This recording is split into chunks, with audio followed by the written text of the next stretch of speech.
माँ, माँ। अरे क्या माँ माँ कर रहा है, बकरी का बच्चा है क्या? अरे माँ, मजाक छोड़ो। मुझे फाइनली वो मेन चौराहे वाली दुकान मिल गई है। अब देखना, आपका बेटा दुगनी स्पीड से पैसा कमाएगा। ओफो, ये क्या? मेरी ऑनलाइन मेकअप क्लास चल रही है। इतनी जोर से क्यों बोल रहे हो आप दोनों? अरे मेरी धर्म पत्नी जी, मेकअप क्लास बाद में करना। वो चौराहे वाली दुकान मिल गई है हमको। आह, अरे वाह! रुको, मैं अपनी माँ को फोन लगाकर बता देती हूँ। अरे मैं भी अपने रिश्तेदारों को बता देती हूँ, कितनी खुशी की बात है। हाँ हाँ, मैं भी अपने दोस्तों को बता देता हूँ। एक हफ्ते बाद रजिस्ट्री है। बस, घर में खुशी का मौका था। उन तीनों ने अपने अपने फोन उठाए और लोगों में बात फैलाना शुरू कर दिया। और रही सही कसर श्वेता बहू ने अपने पड़ोस में सबको बताकर कर दी। अरे वर्मा आंटी, अब हम भी जल्दी कार ले लेंगे। घर का रेनोवेशन होगा और ठाट से रहेंगे हम भी। अरे, ऐसा क्या हुआ? लॉटरी बाटरी लग गई है क्या? अरे, इस बार चौराहे वाली मॉल में हमको भी दुकान मिल गई है।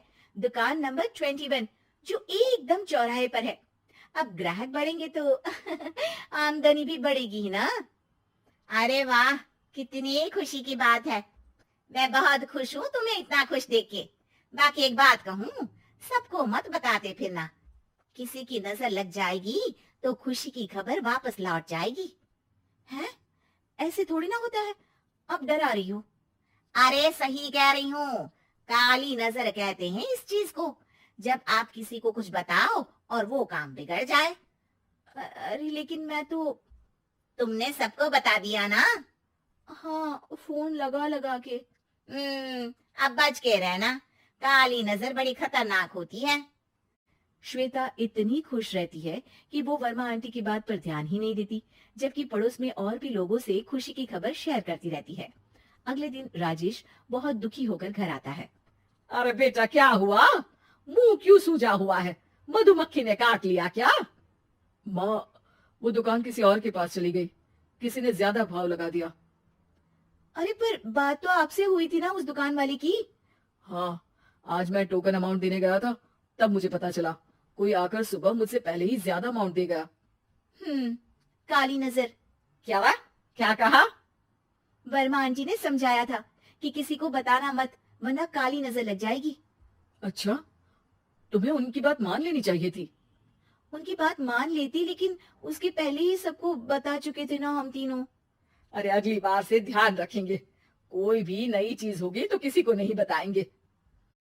तीनों कुछ दिन ऐसे ही रहते हैं, पर एक दिन श्वेता को एक मेल आता है। राजेश, मेरा ऑनलाइन मेकअप कोर्स कंप्लीट हो गया। अब मैं खुद का पार्लर खोल सकती हूँ। अरे वाह, अपने मोहल्ले में ही खोलते हैं। ये जो घर के सामने दुकान है ना, वहीं। हाँ, यहाँ सस्ती भी मिल जाएगी। अगले दिन श्वेता वर्मा आंटी के पास जाती है, मिठाई का डब्बा लेकर। अरे आओ आओ, कैसे आना हुआ? जोर से नहीं बोलूंगी। वो सामने वाली दुकान है ना, वहां मैं अपनी पार्लर की दुकान खोलने वाली हूँ। उसकी मिठाई है। अरे वाह, बहुत बधाई हो तुमको। हाँ, मैं कमाने लगूंगी तो राजेश पर पूरे घर का बोझ नहीं रहेगा ना आंटी जी। ये तो है। पर ये बता कि तूने ये बात किसी और को तो नहीं बताई ना? अरे नहीं नहीं, पिछली बार गलती कर दी थी। काली नजर लगी किसी की और राजेश के हाथ से वो दुकान चली गई थी। सबको मत बताना। चलो मैं चलती हूँ, कल दुकान की बात करने भी तो जाना है। अगले दिन श्वेता दुकान के लिए मालिक से बात करने जाती है। अरे लेकिन दुकान तो हम कल रात को ही किसी को दे चुके हैं। कल ही? हाँ, कल ही। 2 दिन बाद कोई यहाँ पार्लर भी खोल लेगा। आप कहीं और दुकान देख लीजिए। अरे पर हमको भी तो पार्लर ही खोलना था। हाँ भैया, एक ही दुकान है, आधी आधी तो नहीं दे सकता ना मैं। राजेश और श्वेता घर पर हताश होकर आ जाते हैं। इस बार तो किसी को बताया भी नहीं था। अब किसकी काली नजर लग सकती है? सुनो, तुमने माँ को बताया था क्या? अरे कैसी बात कर रही हो? माँ की नजर थोड़ी ना लगेगी। पक्का तुमने किसी को नहीं बताया था ना? सिर्फ वर्मा जी को बताया था। उन्होंने ही मुझे किसी को नहीं बताने को कहा। अरे यार, तुम भी सही हो। मेरी माँ को नहीं बताने को कह रही हो, पर वर्मा आंटी को बताना तुम्हें जरूरी लगा। अरे, वर्मा आंटी ने ही तो काली नजर के बारे में बताया था ना। वो हमेशा हमारा भला ही तो चाहती है। मेरी माँ भी हमारा भला ही चाहती है। अरे पर चिल्ला क्यों रहे हो? बात नहीं कर सकते क्या आराम से? नहीं आता हूं आराम से बात करना, और करना भी नहीं चाहता हूं मैं। दुकान जाने का दुख गुस्से में बदल गया था और राजेश और श्वेता में बात बंद हो गई थी। 2 दिन बाद मोहल्ले में पार्लर का इनॉग्रेशन हुआ, जिसमें मोहल्ले के सभी लोगों को बुलाया गया, पर श्वेता, राजेश और माँ नहीं जाते। माँ, अंदर आ जाओ, क्या देख रही हो? अरे नया पार्लर देख रही हूँ अपने आंगन से। देखो, माँ को दूसरे का सुख देखने में कितना मजा आ रहा है। मेरा दुख नहीं दिख रहा इन्हें। यह मेरा पार्लर भी तो हो सकता था। अरे चुप रहो यार, हर बात में लड़ाई क्यों ढूंढ रही हो? राजेश और श्वेता फिर बहस करने लगते थे। तभी माँ ने दोनों को बाहर बुलाया। अरे जरा देखो तो, दुकान चलाने वाले का बोर्ड पर नाम क्या लिखा है? श्रुति वर्मा। गाड़ी निकाले बेटा, हमें कहीं जाना है। काली नजर का इलाज कराने। राजेश अपनी बाइक निकालता है। तीनों ट्रिपलिंग कर रहे हैं। माँ राजेश को उस मॉल वाली दुकान पर लेकर जाती है जहाँ राजेश अपनी दुकान खोलने वाला था।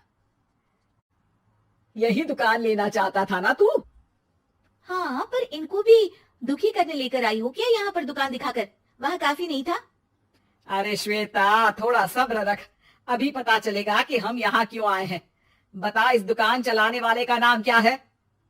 अनुपम वर्मा। कुछ समझ में आया? वो दुकान वाली श्रुति वर्मा, ये दुकान वाला अनुपम वर्मा, और हमारे पड़ोस में हमने उस दुकानों के बारे में बताया किसको था? वर्मा आंटी को। मतलब वर्मा आंटी ही हमारा काम बिगाड़ रही है? नहीं नहीं, ऐसा नहीं हो सकता, ये बस इत्तेफाक है।